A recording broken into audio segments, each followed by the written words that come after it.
the first part is to talk about the T1 solution, like how does the T1 solution work? So to the differential, to the T1 part of the differential equation, the Bloch equation. So then we'll talk about an overall summary of the Bloch equation, sort of like the three main parts of it. What does it look like geometrically? And then talk about simple matrix operations. So, and this is thinking of a matrix as something that operates on a vector by rotating and scaling it. And this is not just important, it's important for a gazillion different things. So it's very important for understanding how the Bloch equation works, but it's also widely used in neuroimaging to align brains, like, you know, rotate brains into alignment with each other or stretch brains into alignment with each other. And so we'll sort of go over some simple examples there and how it relates to actual operations that you would do in neuroimaging to align brains. So starting off, so we started off with the T2. T2. So I'll write it up again here, hopefully more clear. And so we started off with our differential equation for the Bloch equation and wrote it out sort of more simply as the derivative of some unknown function equals 1 minus 1 over T2 times the unknown function. So that's the second term of the Bloch equation written out. So this guy is, you know, derivative, and this guy is the unknown. So it's some unknown equation. And that was the piece of so the piece of the Bloch equation was, you know, mx times the unit vector in the y direction plus my times the unit vector in the x direction, unit vector in the y direction divided by T2. So that's what we've written here, but written it out from the point of view of we're trying to solve for this unknown.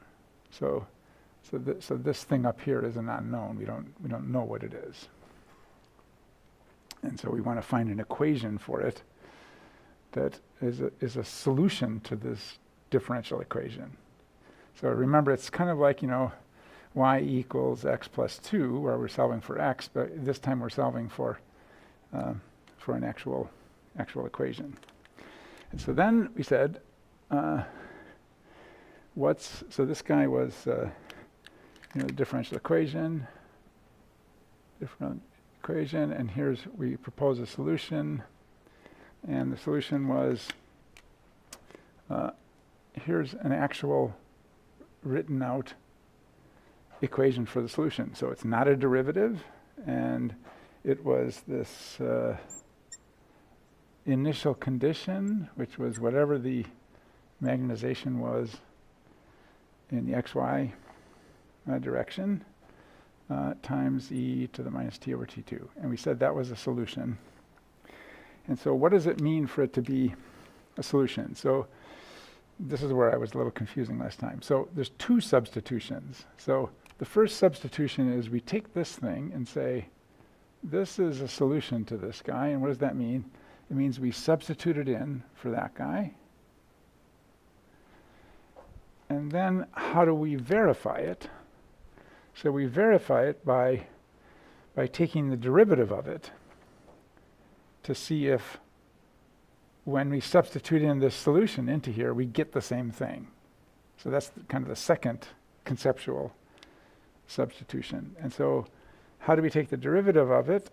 so we take the derivative of this guy, our solution. So there's the derivative. So take derivative to verify. And there's two substitutions in the verification process.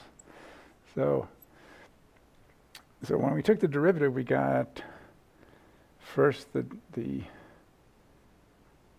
derivative of the exponent times the whole thing. And so the whole thing is mxy 0 plus business times e to the minus t over t2. And so the question is, now if we substitute this guy in for here, and then substitute the derivative in for this guy, do we get a correct equation up there? And the answer is yes. So you can see this part is the mt part, and then we're multiplying it by the 1 over t2, and that equals the derivative. So hopefully that's clear. So you should kind of have two conceptual substitutions. You take your solution, you stick it in for this unknown, and then to verify it, we take the derivative of it. Here's the derivative of it, and we substitute that guy into here and see if that thing equals this with this substituted back into it. So hopefully that's clearer. So it's just this sort of strange other world. Mathematicians are always making analogies, so it's just a strange other world where we have a solution that's actually an equation rather than a number. And then we said this thing right here is something we kind of added, which is the initial condition. It wasn't in the original differential equation. Okay, so hopefully that was a little clearer than last time. So now, any questions about that? Does that sort of seem understandable a little bit? You don't have to solve any differential equations in this class. It's just to get an idea of, how do we get this thing out of that. Okay, so now the T1 version of it. Now we want the T1 version. And the T1 version isn't that much more complicated. It just has one more number in it, but that causes all hell to break loose. So what is this part? So the T1 part is basically mz minus mz0. So mz is whatever the current z magnetization is. mz0 was the equilibrium after you've gone in there a long time, for a couple seconds, and that was multiplied by the unit vector in the z direction divided by t1. So it's about the same as this, except it just has like this extra mz0 in there. So how do we deal with that? So we first write it out. It's kind of more simply. So here's the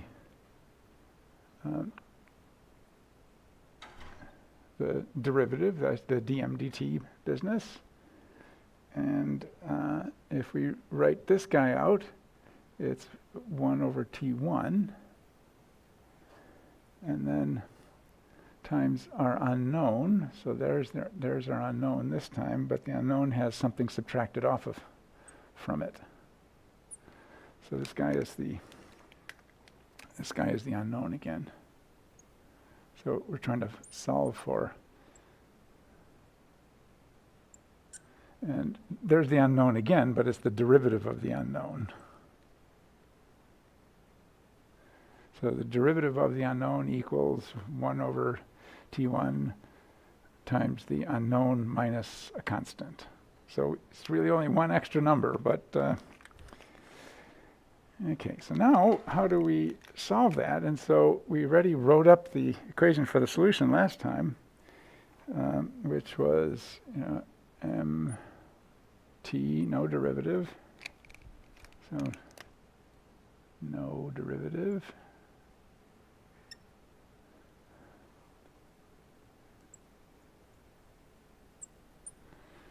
So we have that mt, and then it was equal to, there's different ways of writing it out, but mz0 1 minus c to the minus t over t2 plus an initial condition mz, whatever the z component was, right after we turned off the RF pulse, times e to the minus t over t1. So now we want to, so this guy was the differential equation. This one was our proposed solution. And so now we have to take a derivative to verify it. So we're proposing this whole mess here as our solution to go into here. So to take the derivative, we can just multiply this out, so we get the separate terms. So we got mz0 times 1 minus mz0 times e to the minus t over t2 plus this one, mz initial condition, which is not a variable, I mean a different constant, times e to the minus t over t1.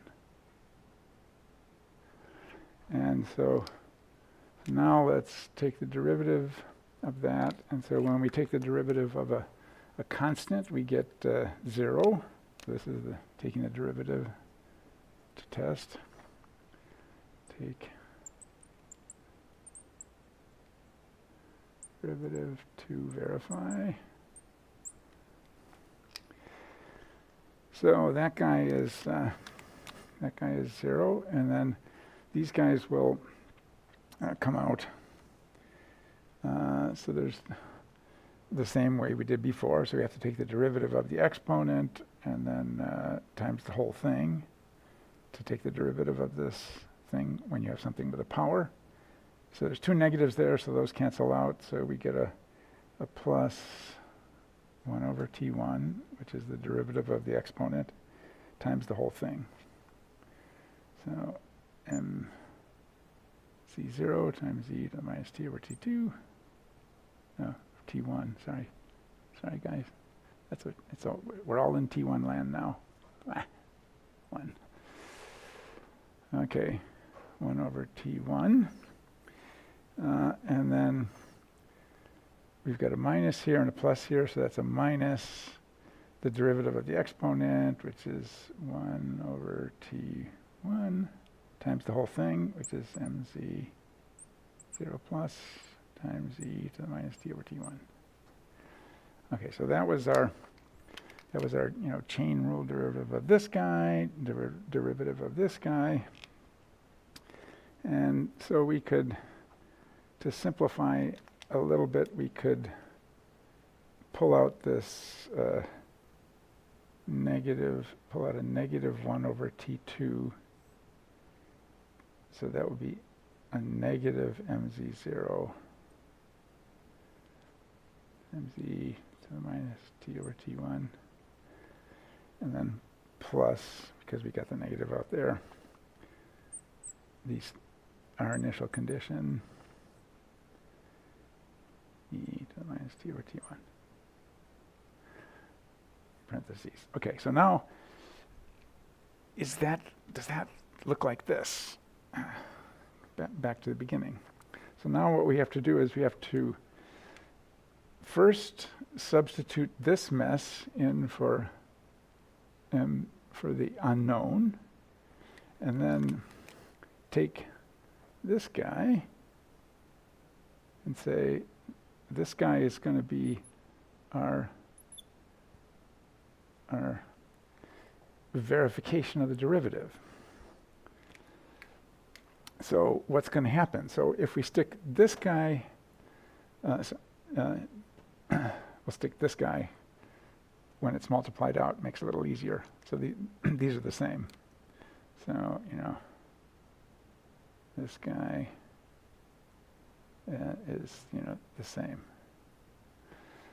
So let's just put this one in, because it's a little easier to see what's going on. So we put this one in to here, into this thing, not into the whole thing, just into the MT. We're going to subtract the MZ0 off, and so we will get rid of this guy. And so once it gets rid of this guy, then this thing is the same as that thing, multiplied by the 1 over T1, sorry. And so it works again in this case. So it's a little weird, but you can see if we take our solution here, substitute our solution into the M, and then subtract off MZ0, multiply the whole thing by 1 over T1, we end up with this. We end up with the bottom one. And so it worked again. So this slightly messy looking thing turns out to be something that is, when we stick it into the differential equation, solves the differential equation. So the bottom line is, you can see all we did was we just added basically one number, MZ0, and it got pretty bad. So you can see why the differential equations textbook is so long, because then you do all different kinds of versions of these things. But this gives you some idea of why this mess, this thing here, turns out to be a solution to this part of the differential equation, the T1. And what's the overall picture again? Remember, just keep the overall picture in mind. So the overall picture is, for this guy, it's that. It's a rapid exponential fall off. And for this guy, the solution, we start someplace, that's our init. And we start someplace, that's our init, initial condition. And this one is, it's kind of slowly growing up to our MZ0.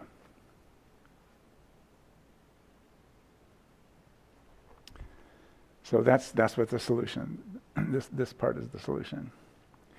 And I've posted the homeworks, and so basically your job is to just use the solution. You don't have to actually derive the solution, just like what can you get out of using the solution that we can see comes from this complicated mess. Okay, so everybody okay on this? This is page 2 of the differential equations textbook.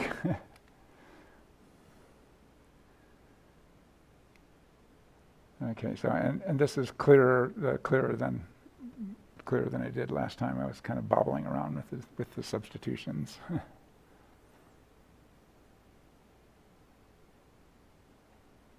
Okay, it's very quiet out there, but I will wait one more second for any question about this.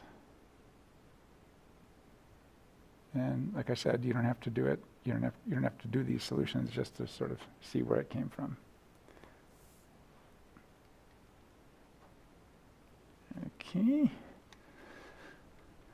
Okay, so now let's just sort of quickly make a diagram of the whole Bloch equation, not the solution, the Bloch equation, just to see how the whole thing fits together, and maybe clarify a little bit on why we can kind of separate out the different parts of the equation. That was always kind of mysterious to me. Like, how could the equation's got all these parts, so how can we just concentrate on one part and not get messed up by the other part? And the trick basically is that the 3 different parts of the Bloch equation are all, the vectors that they represent are all perpendicular to each other. So this time I'm going to definitely draw it out big enough. I never draw it out big enough. So here's a big precession. So here's a big precession circle. And here's the B vector sticking out of it, out of the plane, and going way down. And then we've got the precessing M vector. And so here's, say it's over here. That's going way down, somewhere down below. So that guy's the, so this is the B vector. And that's, the B0 field and the gradients and the RF. All of those in there. And then this is the M vector, and that was the, local bulk, because we're sort of summarizing all the protons like into a little chunk, like what the local bulk magnetization of, voxel, some little chunk, voxel chunk. So what is the direction of and length of the magnetic field there? And so then we have the three parts of the Bloch equation. And so the three parts are, first, there was this precession part. And so the precession part was this, dm dt vector, which was just equal to this cross product. So that's this guy. So that was the one that causes the precession, and then if there was nothing else going on and this M vector wasn't changing length, this would be the new location of the M vector, and if we kept updating it, it would go around in a circle. So then we had the T2 decay. So notice what this one is doing, it's only affecting the XY component. So this precession vector is just messing with the XY component. It doesn't change the Z component. It doesn't change the length of the M vector. It just causes it to rotate around without changing its length. But there's a second thing that's affecting the XY component. And that second thing is the T2 decay. And so, but T2 decay turns out to be perpendicular to this precession business. And that's one reason why we can separate it out. And so now there's some T2 decay in there. So that's the T2 decay. And even though it's a little hard to see it, that's a right angle. So this guy is a right angle there. It's always a right angle. So the T2 decay is shrinkage in the XY direction. So like shrinkage toward the center. This guy is tangent to the circle. So this guy's always going to be perpendicular. And so that's because it's perpendicular, we can sort of conceptually separate out this T2 decay from the precession part, and just treat the T2 decay by itself, because that's what we did originally on the first board here when you have the solution to the T2, that exponential decay. We're just doing that and just ignoring the other ones. The reason we can do that is because whatever this one does, it doesn't mess with whatever this one is doing. So the M cross B one is causing this rotation. This one is causing some shrinkage of the vector, but it's actually not affecting it's not affecting the rotation aspect. So this guy here is our dm. So this guy, you could say this guy's just affecting the xy component. So here's the vector just affecting the xy part of the component, and that one was equal to our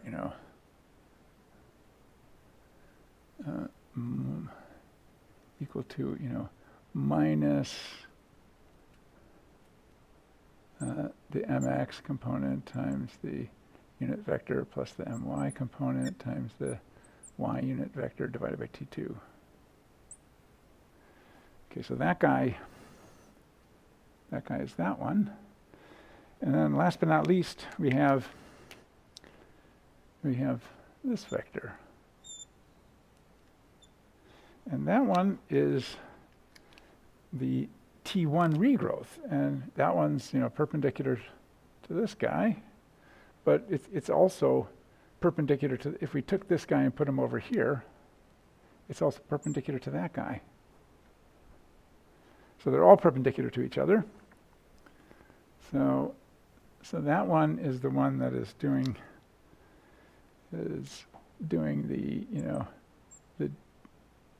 the z component of that m vector, and that one equals minus mz minus mz0 times the z unit vector divided by t1. And so that one is doing this guy. And so the bottom line is the total dm dt vector, which is this one. So that guy is, dm dt, just plain dm dt, the whole thing. And that one is going to tell us where this m vector is going to go to next. So basically, this is going to be the location of the next location of the m vector. So this is, that's at time t. Here's, m vector at time, t plus a little bit, plus tiny. So that's the overall geometric picture of the Bloch equation. And it's important to, I haven't drawn the vectors the correct length here so that we could sort of see them. So this vector that's causing the precession is really big compared to these other guys. It's like 10,000 times bigger because it's going around at 123 million cycles a second, whereas the T2 decay is only taking like about 1/10 of a second. And so this one has to drive the precession part has to drive the vector around 123 million times a second. This one has to make the m vector shrink in the xy direction after about 1/10 of a second, and then this one's even smaller. The z component's even smaller. That one is causing the vector to grow, and that one takes like 2 seconds. So that's like 100 millionth as long as this guy. So they're all different lengths, but you can conceptually keep them apart because they're all operating perpendicular to each other. Okay, so hopefully this gives like a concrete visual geometric picture of what the Bloch equation is doing. Okay, everybody all okay with that? The geometry of the 3 components of the Bloch equation.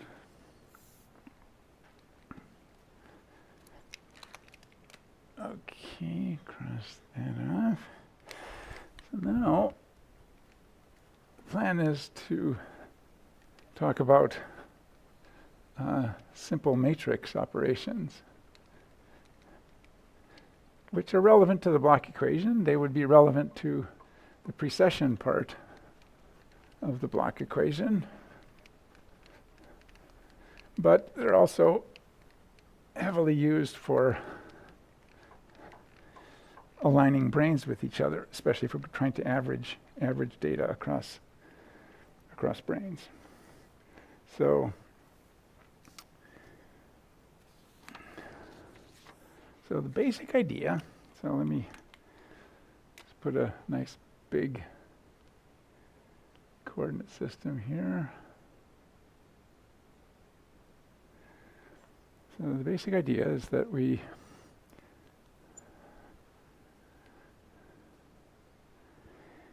can think of a matrix of numbers, and we'll just deal with square matrices here, operating on a vector that has the same width as the matrix. So for 3D, that would be like 3 by 3 matrix operating on a 3-component vector. You can think of what's going on as doing something to this vector. And so here's our initial vector, and say here's our resultant vector. And so we can view what a matrix, and make it a little bigger. So what a matrix does is it rotates and or scales the vector. So here's the actual components of this vector. So there's the z component, that's the y component, and the x component. And this guy is going to have its own components. So this guy's component is going to come down. Say that's the projection point onto the plane. So this guy is going to go here. Yeah, make it parallel to that guy. Okay. And here's the z component of that guy. Now I gotta get the, yeah, this guy is going, it's always like, this guy's hitting the x-axis right here, but I drew this vector as just exactly parallel to the negative x-axis. So I'm gonna slightly pull him down a little bit there, so we can see the negative x-axis going off there and then hitting the negative x-axis. Okay, did I do that right? Oh, this guy is supposed to hit the negative y-axis. There we go. Finally, sorry guys. Okay, so now we got our 3 components. Here's the negative x component of the second vector, and here's the negative y component of that second vector, and here's the positive z component. Okay, so we have those. So there's our 3 input numbers and 3 output numbers.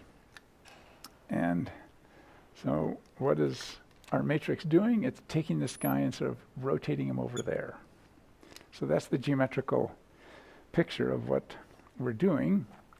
So this is, I hesitate to use M, but here's our M matrix, and that M matrix is taking our A vector here and turning it into the B vector. And that, in the most general case, can involve a rotation in some arbitrary axis. There's 3, you could, all different directions you could rotate, and then it could involve a scaling, which could be shrinkage or growth, either one. And so that's how we sort of conceptualize what a matrix is doing. So matrix, rotates, scales, vector to give a new vector. So here's our new vector B. and that equals our matrix of 9 numbers operating on vector A. So,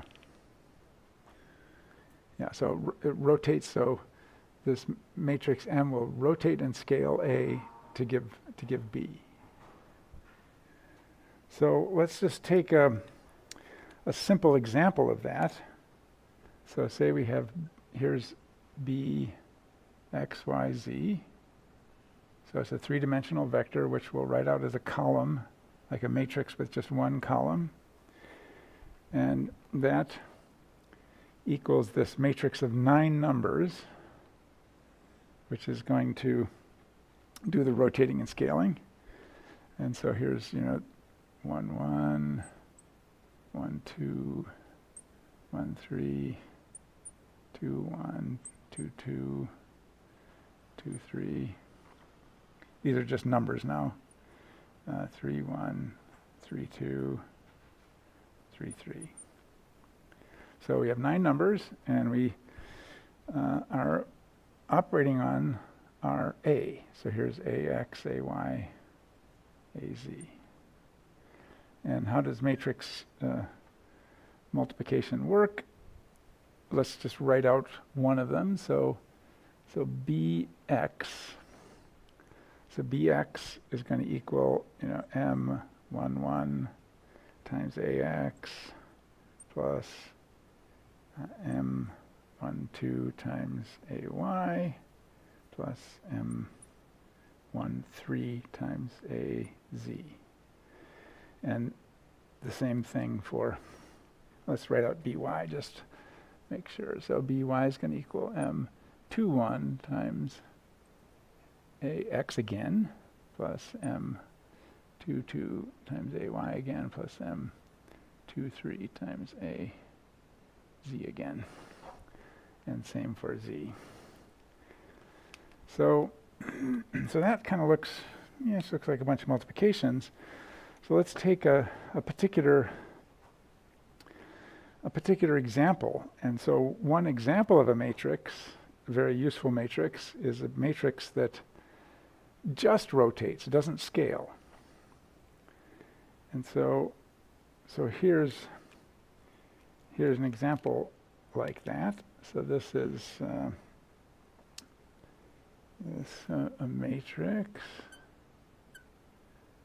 a rotation matrix that just, let's just say, rotates something around the z-axis, like for instance precession. And here's the angle that it's rotating it around the z-axis. So what does that matrix look like? So that matrix looks like 1, 0, 0, and then 0 cosine of the rotation angle, sine of the rotation angle, and 0 minus sine of the rotation angle, cosine of the rotation angle. So it's kind of sort of irritating because the cosine and sine are duplicated, but this matrix, when we operate on some vector, so here's this vector AX, AY, AZ, it's just going to rotate it. And in particular, it's just going to rotate it around the z-axis. So if we draw out our coordinate system and put some vector, so let's just take a very simple example, the vector that just happens to be right on the z-axis.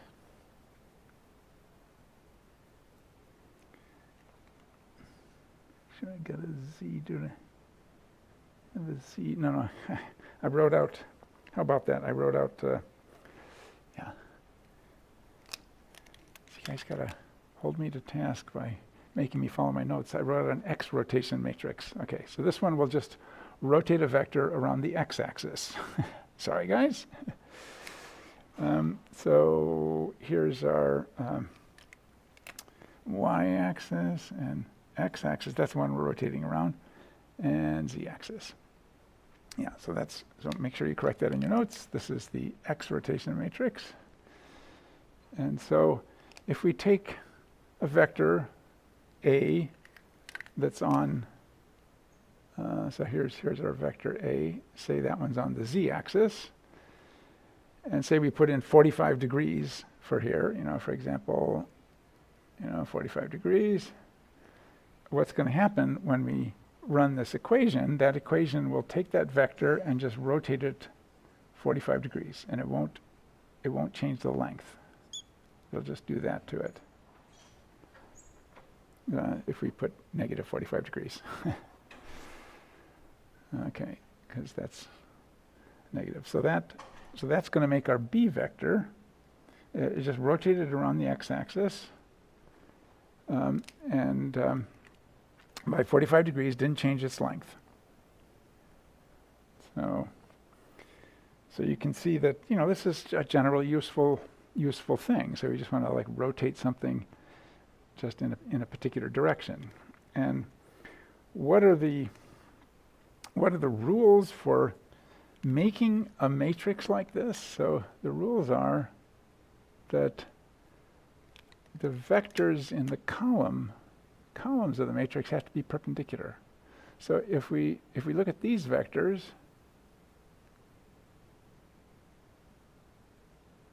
so if these guys are orthogonal, just meaning all perpendicular to each other, so that means, all mutually perpendicular. If they're all mutually perpendicular, then pure rotation.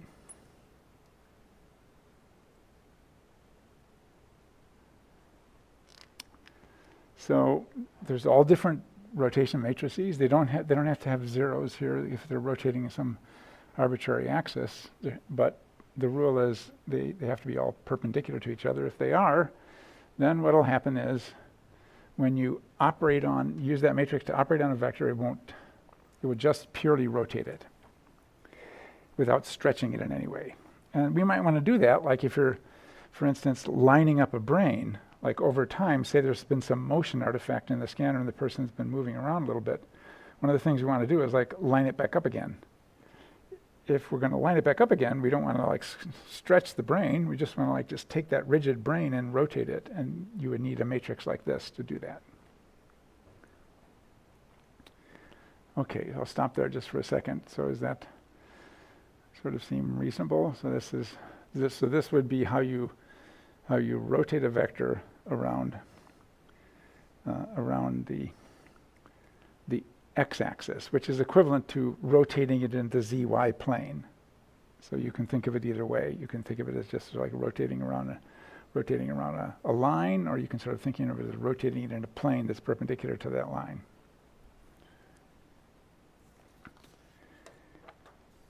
Okay, so now let's talk about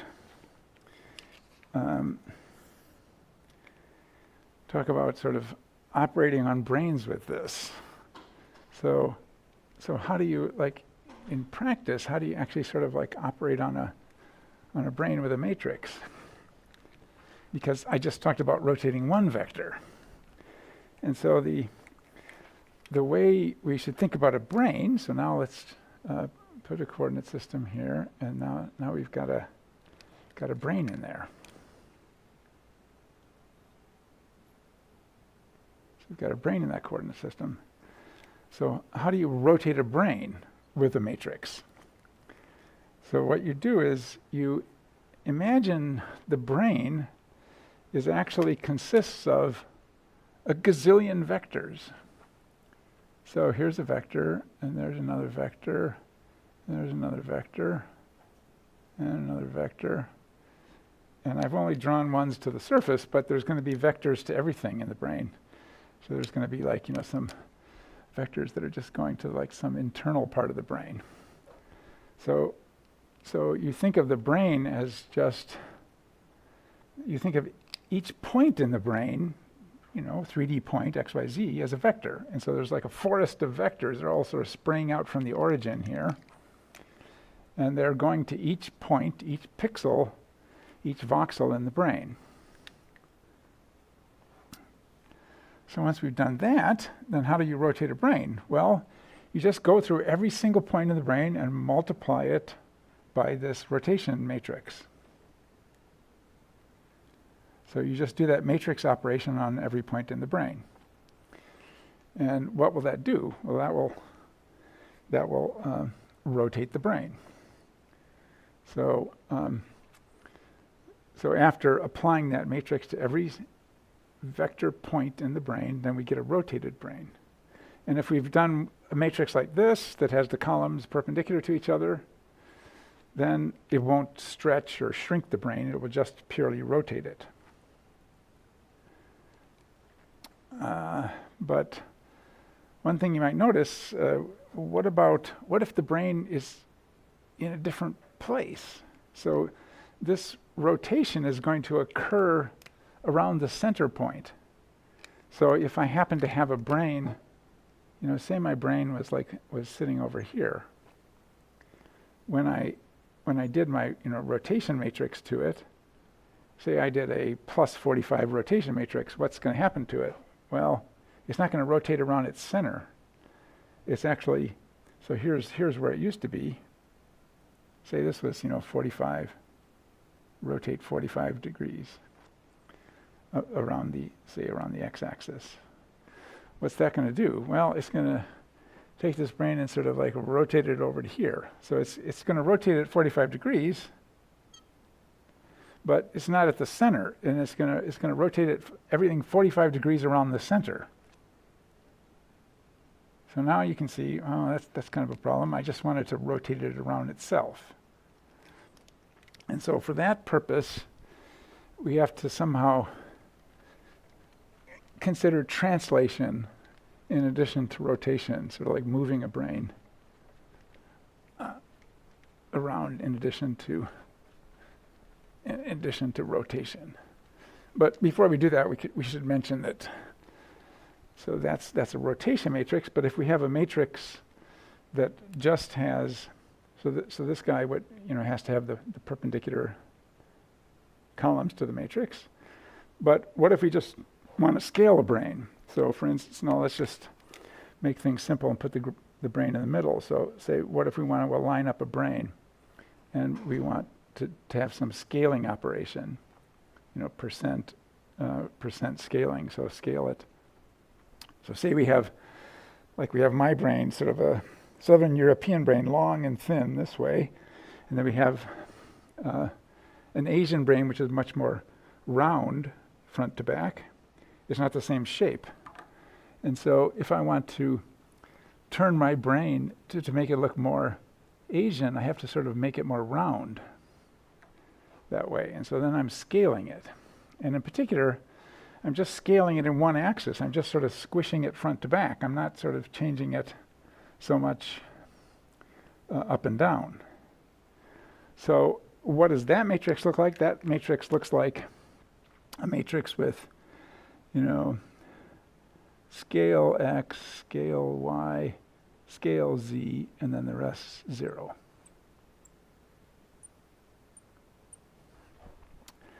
So we could scale a brane too, or we could do some combination, so rotate it and scale it. But in all cases, we would be scaling it around the center point. And so now the problem is, how do we deal with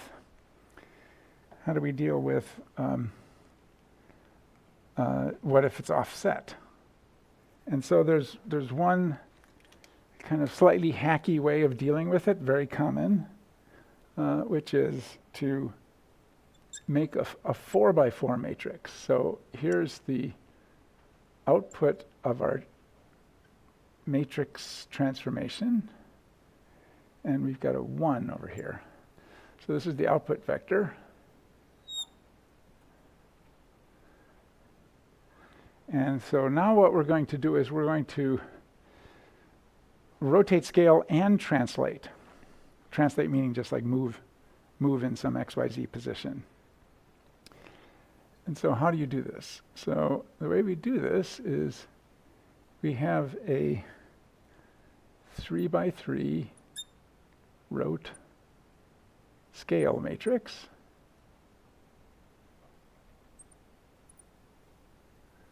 Could be rotation or scaling or both, or neither. Could just be an identity matrix where it doesn't rotate or scale at all. And then we add a fourth column in here, and that's this D for distance, distance x, y, z. So this is the translation. So, and then there's a 1 down here, and then a 0, 0, 0. Okay, so that's a 4x4 matrix. This guy is a 4x4. So we have the rotation and scale in there, and then we got a translation on the first 3 members of the fourth column, and then that's operating on our vector, which we want to translate and rotate and scale. So here's that A, X, A, Y, A, Z, and 1. So this is a common hack. So this guy is the translate.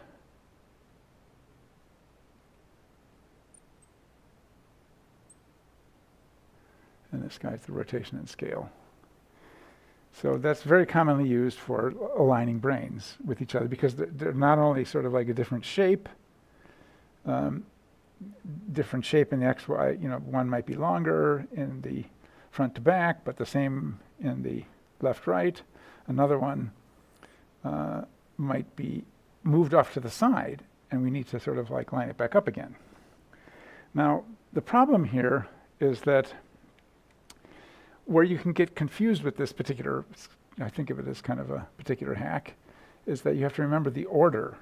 So remember order. So if you look at this multiplication right here, how do we get the b? So we get the b by multiplying these 3 things times these 3 things. And then we multiply the x component times 1 and add it on. And so what that means is that you'll rotate scale as one operation and then translate. So remember order. So the order is rotate scale first,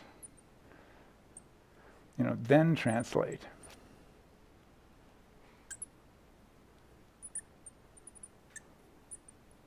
And the problem is, different output, with opposite order. So that's what I was sort of trying to illustrate here. So you can imagine 2 different things. So we could say we have a brane here that's centered. And we first rotate scale, and then we get a brane that's, like that, and then we translate.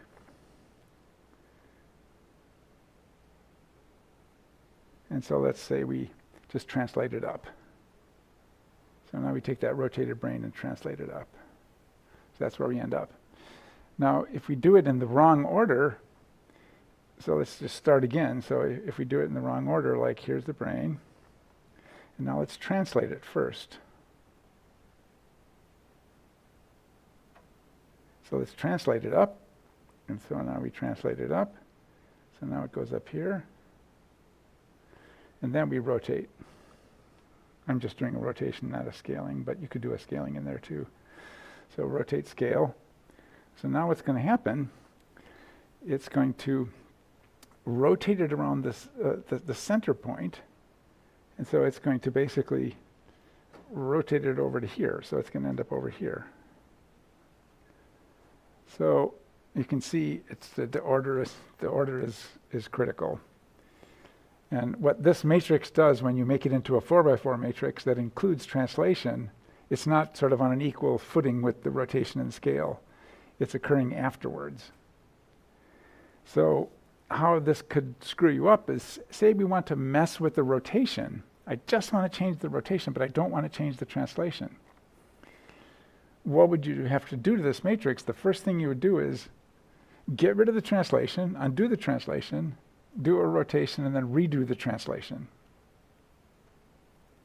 So that can be an actual practical problem if you're writing a program or using a program that wants to just rotate the brane, but it's got a translation in the matrix also. How do you do that? You'd have to sort of subtract off the translation, rotate, put the translation back in. That would be a way of sort of like dealing with the problem that it's doing. The matrix does rotation, and then it does rotation and scaling, then translation. Okay, so any questions about that in the last negative 10 minutes? This is used all the time because you're constantly, it's used for motion correction, it's used for aligning branes if you're averaging branes. So it's just everyday stuff. And so it's really good to have a good understanding of how that's working. And just a general understanding of what you're doing is you're taking the brane, turning it into a giant rat's nest of vectors, and then you're rotating each of those vectors with a matrix.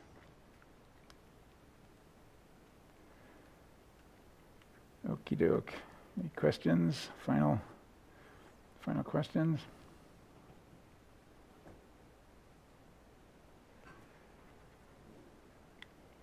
Is mental pain occurring? That's all I want.